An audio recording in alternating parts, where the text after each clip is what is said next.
Hello and welcome to game number 1 between TSLPolt and EGiNcontroL from MLG Orlando 2011. Spawning in the bottom left-hand corner, we have TSLPolt as our blue Terran player, and EGiNcontroL spawning in the top right-hand corner as our red Protoss player. Now, this game was played in the championship losers bracket, I believe.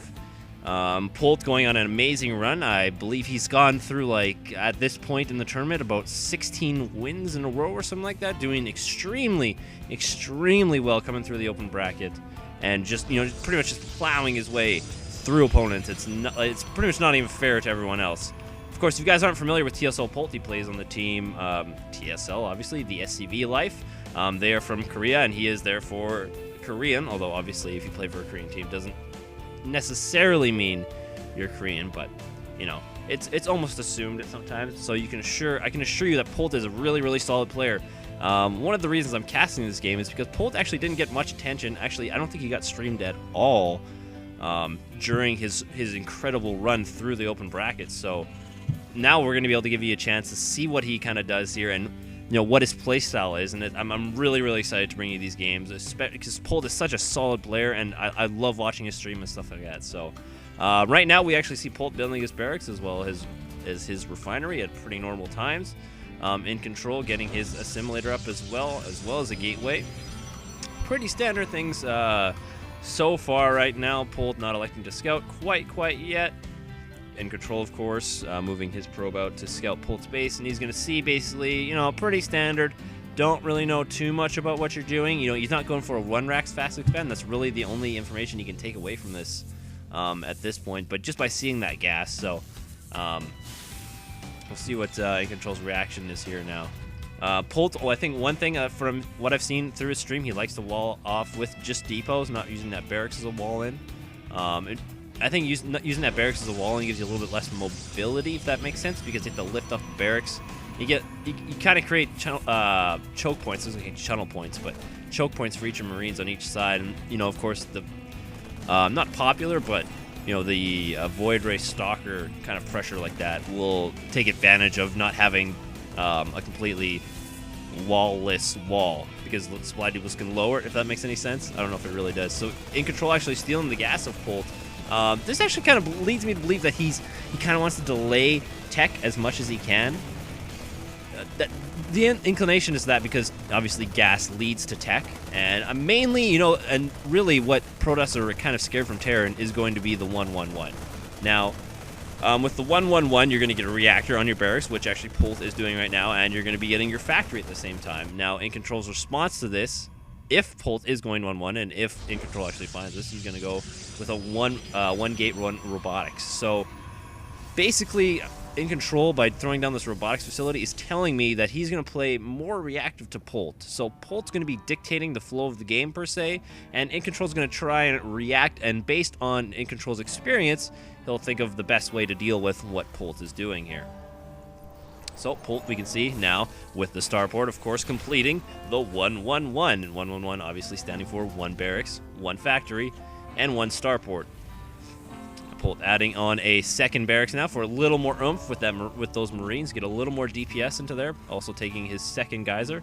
iNcontroL is also taking a 2nd geyser, added on a 2nd gateway as well. We'll probably see a quick observer from iNcontroL, of course. Again, that really helps with that reactive play that iNcontroL is doing. Working on warp gate research, about 3/4 of the way done, adding on a 3rd gateway. Very good. Playing it very, very safe now as iNcontroL.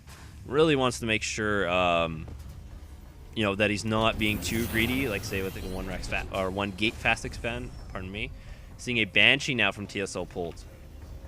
Very, very interesting. So, 1-1-1 involves, if you're not familiar, siege tanks, which you need a tech lab, obviously, Marines, Banshees, and possibly Ravens as well. Well, definitely Ravens. Ravens help out with PDD and whatnot. So Polt is doing the 1-1-1, of course, the ever-fated 1-1-1. We'll see what iNcontroL spots here. His observer is going to be flying across the map right now. Looks like he's actually throwing up a robotics bay in his main, sort of as a blind counter. He doesn't know too much now. We're going to see what he gets for vision here now with that observer. Sees the tech lab. He sees the starport. He sees the tech lab on the factory, and that's very, very key for iNcontroL, and he's just going to bounce out of there before any kind of Raven comes in here. Meanwhile, let's take a look at Polt's vision of iNcontrol's base. Sees one gateway, sees the cyber core. Other than that, he's kind of in the dark. He sees double gas, and that's about it. We see the Banshee coming along the top now for TSLPolt. We do have a proxy pylon in the bottom right-hand corner for iNcontroL. iNcontroL actually moving a bunch of his army out, actually, unfortunately, at the wrong time as this Banshee comes in here. This Banshee's going to have the chance to do a lot of damage. We'll see how many kills he gets here on the probes. 1 kill so far.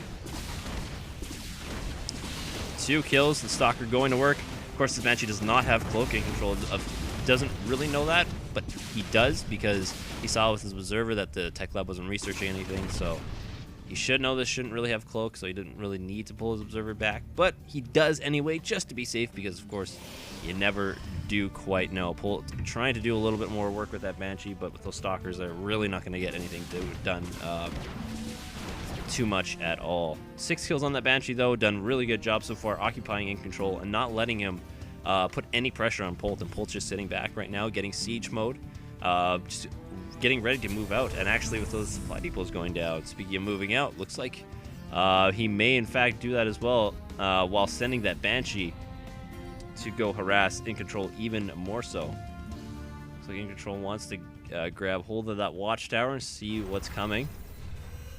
Now he's going to see the whole army of Polt now, and now he's going to know what's going on. So looks like iNcontroL, he does have 1 Colossus out right now, which is going to really, really help against the Marines. Unfortunately, he does not have range. It's only halfway done. Those Banshees coming out now. I think what iNcontroL right now is wanting to do is force an early siege and kind of delay this push. Because if you get an early siege, if you get your opponent to siege early, then that kind of it slows down the push, and you get a little more, a little more time to make units. But unfortunately, Polt does not have siege mode actually yet, and it's going to time out just so the fact that now he gets siege mode, perfect time, right as he gets to the front door of iNcontrol's base. You obviously don't want to go right up to iNcontroL and be like, hey, what's up? I don't have siege mode. Let's dance right now. Oh, iNcontroL taking some unnecessary hits there, unfortunately, from the siege tank. Siege tank's in a very good position for Polt, just covering about half of the ramp right now. Let's take a look at Polt's vision. Sees the army positioning of iNcontroL. Colossus trying to get pot shots off, denying the bunker. Very nice by iNcontroL. Banshee doing a little bit of work to the Colossus. And unfortunately, a Stalker count right now can't really deal with the Banshees, and the Zealot count is pretty high right now. We'll see when iNcontroL wants to attack and whatnot. Banshee is doing work here. He's still got 6 kills, so no more kills for him right now. And Banshee's moving up. More Stalkers. And again, just chroning out actually Immortals now to deal with this situation. Immortals are being very good. They do have 6 range, and looks like Polt is moving in. iNcontroL going for the attack. All units clumped up. Zealots, unfortunately, in the back, and these siege tanks are tearing through the rest of iNcontrol's army. Banshee's doing work on the Colossus. Who needs Vikings when you have Banshees? And these Marines are just going to provide enough DPS to smash through these Stalkers, and iNcontroL has the GG. All right, let's move on to game number 2. Of course, you guys are watching MLG TV from MLG Orlando.